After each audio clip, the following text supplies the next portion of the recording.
Quels sont les enjeux économiques et sociaux en Afrique pour 2025? Comme chaque année, l'Agence française de développement propose ses analyses inédites. L'économie africaine 2025 aux éditions La Découverte. Avec nous pour en parler, Thomas Mélonio, bonsoir. Bonsoir. Vous êtes chef économiste à l'AFD. Alors évidemment, entre les 55 pays du continent, les situations sont contrastées. Mais quand même, quelles sont les grandes tendances macroéconomiques? Peut-être on peut commencer par une tendance générale. C'est vrai qu'on va observer en 2025 en Afrique une légère accélération de la croissance qui devrait dépasser les 4%. C'est un chiffre qui est important, pas si éloigné que ça d'ailleurs de la zone Asie-Pacifique, qui fait souvent office de moteur ou d'exemple, et un chiffre qui est nettement supérieur à l'Amérique du Nord, l'Europe ou l'Amérique du Sud. Donc, je dirais que le constat d'ensemble, il est plutôt positif et un peu meilleur que l'année dernière. Donc ça, c'est le constat d'ensemble. Après, si on fait peut-être des focus sur certaines zones ou certaines typologies de pays, là, on va en effet voir apparaître des différences. Et justement, quels sont les pays qui connaissent une croissance ? Alors, on constate cette année, c'est le cas depuis plusieurs années à vrai dire, que les économies qui sont diversifiées, avec une bonne gouvernance économique, arrivent à dépasser les 6% de croissance. On peut penser à des pays comme le Bénin, par exemple, la Côte d'Ivoire, le Rwanda, le Cap-Vert. Donc il y a tout un groupe de pays, plutôt des petites économies d'ailleurs à l'échelle du continent, mais qui arrivent vraiment à tirer leur épingle du jeu. Ça, c'est vraiment l'effet positif de la diversification par rapport à des économies monoproduits. On voyait aussi un reportage juste avant sur le Sénégal. Il y a des pays où l'exploitation minière, pétrolière par exemple, va tirer la croissance cette année. C'est le cas du Sénégal avec une année pleine d'exploitation du pétrole et aussi le démarrage du gaz. On pourrait citer le Niger aussi, qui est un pays en difficulté par certains aspects, mais où la production pétrolière va permettre d'accélérer l'activité économique.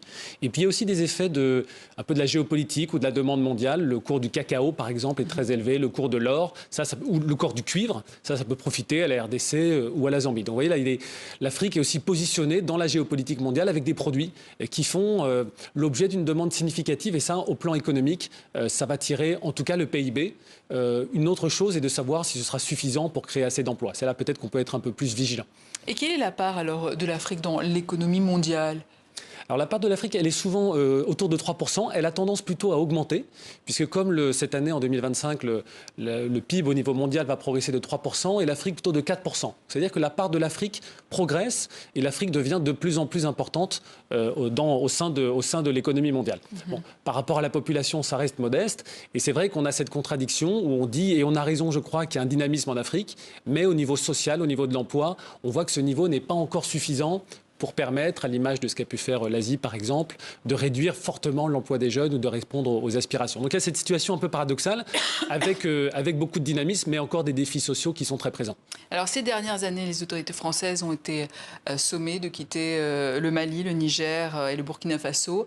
Depuis, ces trois pays sont sortis de la zone CEDEAO pour former l'AES, l'Alliance des États du Sahel. Quel impact pour votre agence, qui est un outil d'influence? Alors c'est un outil de développement et d'influence. Oui. Ce qui est vrai, c'est que l'AFD est une agence gouvernementale. Donc pour prendre l'exemple du Mali, quand le Mali et la France d'ailleurs ont décidé d'arrêter les opérations de développement, l'AFD a interrompu toutes ces nouvelles activités au Mali, au Niger et au Burkina. On conserve des appuis à la société civile par exemple et au secteur privé. En revanche, entre les gouvernements, compte tenu des tensions auxquelles vous faisiez référence, l'activité de l'AFD a été très réduite dans ces deux pays. Donc je dirais dans l'Alliance des États du Sahel dont vous parliez, on est aujourd'hui sur une activité résiduelle. En revanche, à l'échelle du continent africain, l'AFD a fait plus d'activités en 2024 qu'en 2023, avec notamment des opérations très importantes au Maroc ou en Afrique du Sud, par exemple. Donc l'idée de la diversification, qui est quelque chose qui est très présent sur le continent africain, s'applique aussi à l'AFD.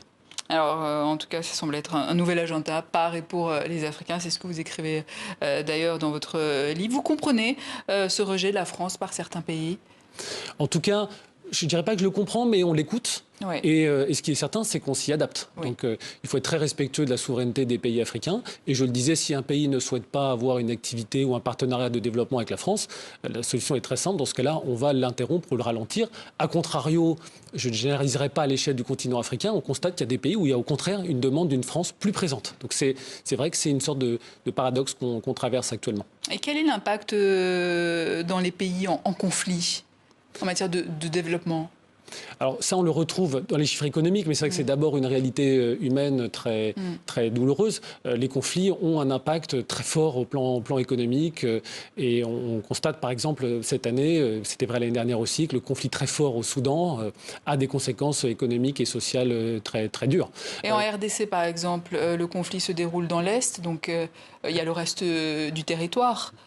Alors parfois les conflits ont une dimension localisée. Oui. Alors à la fois c'est un conflit très violent, on le voyait dans le reportage tout à l'heure que vous projetiez. En revanche, la RDC, de manière générale, a une économie qui est assez dynamique. Évidemment, c'est beaucoup plus difficile dans la région des Kivu. On voyait également que le Rwanda, et qu'il était fait allusion de manière implicite dans le reportage, a une économie lui aussi très dynamique. Donc je dirais que ça dépend de la portée des conflits. Dans le cas des Soudans, c'est un conflit majeur qui affecte la totalité du Soudan, par exemple, avec des conséquences économiques très, très fortes.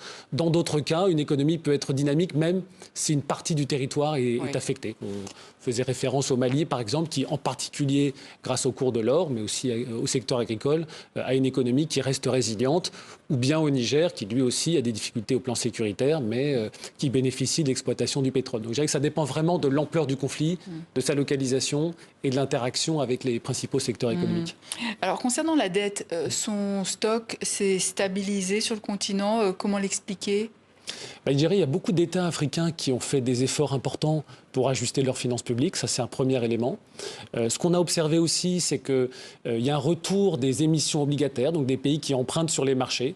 Les taux restent élevés, donc c'est coûteux d'emprunter aujourd'hui pour des pays africains, mais il y a des personnes, des institutions qui prêtent au continent africain. Donc là, il y a eu une augmentation de cette activité-là.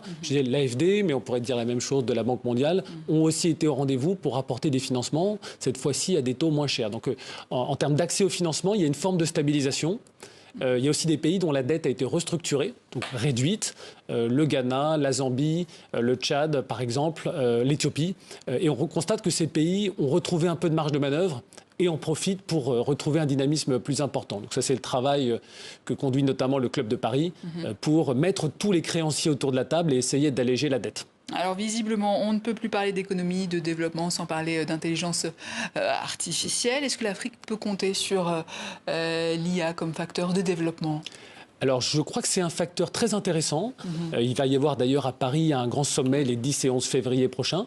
Il y a beaucoup d'innovations sur le continent africain, pas forcément sur les très grands modèles les plus connus qui sont beaucoup dans la Silicon Valley, développés dans la Silicon Valley. En revanche, moi j'ai pu observer, et on l'a vu encore avec des collègues ce matin, des innovations pour utiliser l'IA, par exemple pour fournir des contenus en langues africaines. Nous-mêmes, à l'AFD, on a publié des ouvrages en Swahili, en Xhosa par exemple, pas plus tard que cette semaine. Et sur TV5 Monde également. Et sur TV5.